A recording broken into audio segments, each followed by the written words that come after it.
Sejahtera semua, selamat datang ke channel Fels Lifestyle. Halo semua, salam sejahtera Malaysia.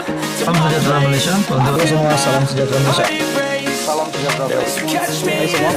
Halo semua, salam sejahtera Malaysia. Billionaire, individu ketujuh terkaya Malaysia meninggal dunia. Selamat datang ke channel Fels Lifestyle. Di dalam isu panas hari ini, pemergian mengejutkan ramai, terutamanya kepimpinan politik Malaysia. Billionaire, individu ketujuh terkaya Malaysia meninggal dunia. Artikel pada 11 Disember 2023. Billionaire yang juga individu ketujuh terkaya di Malaysia, Tan Sri Dr. Chen Lip Kiong, meninggal dunia pada usia 75 tahun. Berita kematian mendiang dimaklumkan oleh Naga Corp Limited menerusi satu kenyataan hari ini. Naga Corp Limited adalah sebuah syarikat yang diasas oleh mendiang sendiri dan disenaraikan di Hong Kong. Lembaga pengarah Naga Corp Limited dengan rasa sedih mengumumkan bahawa Tan Sri Dr. Chen Lip Kiong, Ketua Pegawai Eksekutif, Kanan, Kumpulan dan Pengarah Eksekutif Syarikat, meninggal dunia pada 8 Disember 2023 kerana sakit. Bagi pihak semua kaki tangan kumpulan, lembaga pengarah ingin melahirkan rasa duka cita yang amat mendalam atas pemergian Dr. Chen dan menyampaikan ucapan takziah kepada keluarganya. Lembaga pengarah juga ingin merakamkan setinggi-tinggi penghargaan dan terima kasih kepada Dr. Chen di atas kepimpinan, bimbingan dan sumbangan beliau yang tidak ternilai kepada kumpulan semasa beliau memegang jawatan. Dalam kenyataan sama, mendiang disifatkan sebagai seorang individu yang hebat apabila berjaya membentuk sebuah kumpulan yang kukuh selepas lebih 28 tahun. Pengalaman mendiang dalam bidang keusahawanan, perniagaan dan pengurusan selama bertahun-tahun adalah penting kepada kejayaan kumpulan.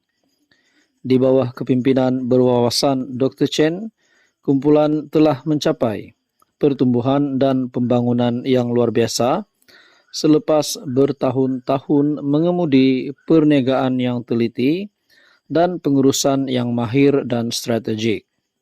Lembaga pengarah juga mengumumkan pelantikan semula Chen Yi Fon sebagai pengarah eksekutif syarikat berkuat kuasa 10 Disember.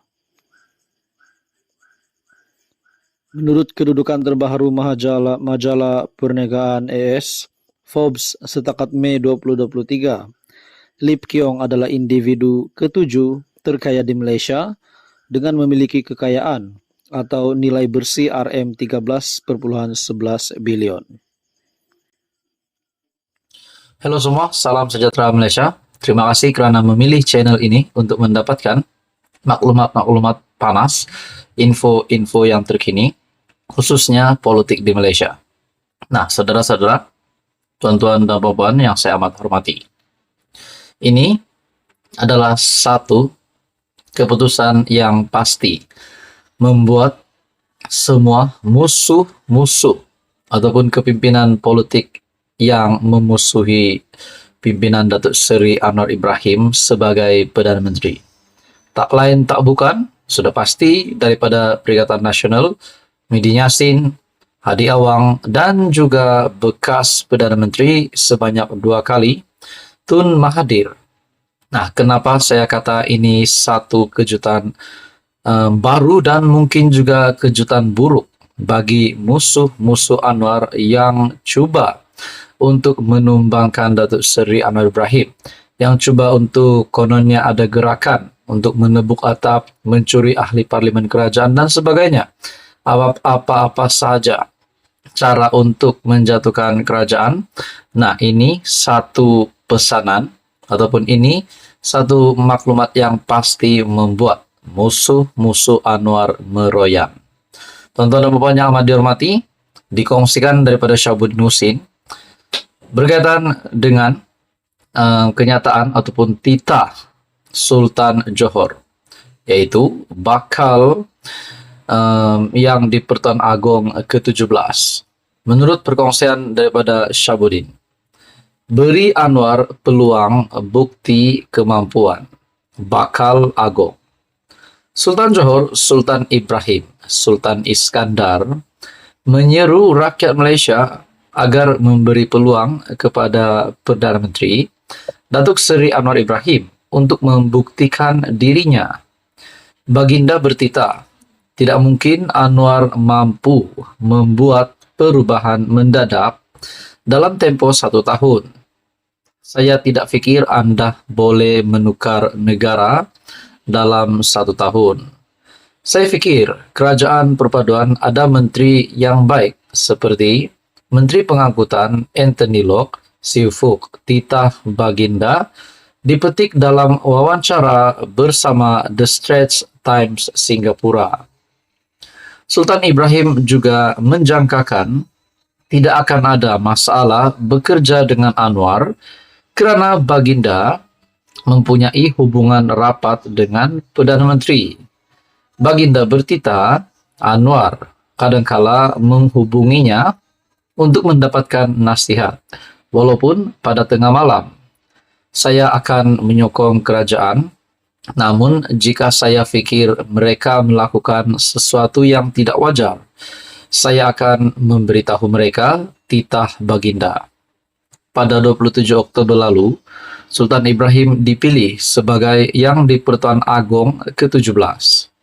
Penyimpan mohor besar Raja-Raja Tan Sri Syed Daniel Syed Ahmad berkata, pelantikan Baginda selama 5 tahun berkuat kuasa 31 Januari 2024.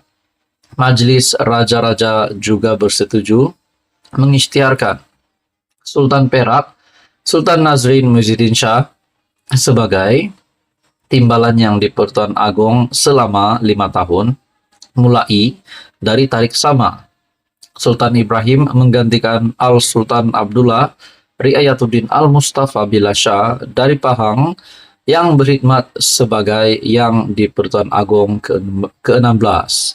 Baginda menaiki takhta sebagai Yang di Pertuan Agong selama 5 tahun, bermula 31 Januari 2019. Nah, bagi saya ini satu kemenangan besar untuk Datuk Seri Anwar Ibrahim sebagai Perdana Menteri. Sedangkan bakal Agong Yang di Pertuan Agong ke-17 pun sudah titah akan menyokong kerajaan perpaduan selagi kerajaan perpaduan berada di dalam jalan yang benar. Nah, saudara-saudara yang amat dihormati, pasti ini satu lagi kejutan baru untuk semua kepimpinan-kepimpinan politik yang memusuhi Anwar. Apa komen Anda? Teruskan bersama di dalam channel ini. Untuk info yang seterusnya, mohon bantu channel ini dengan menekan butang like, share, dan juga subscribe.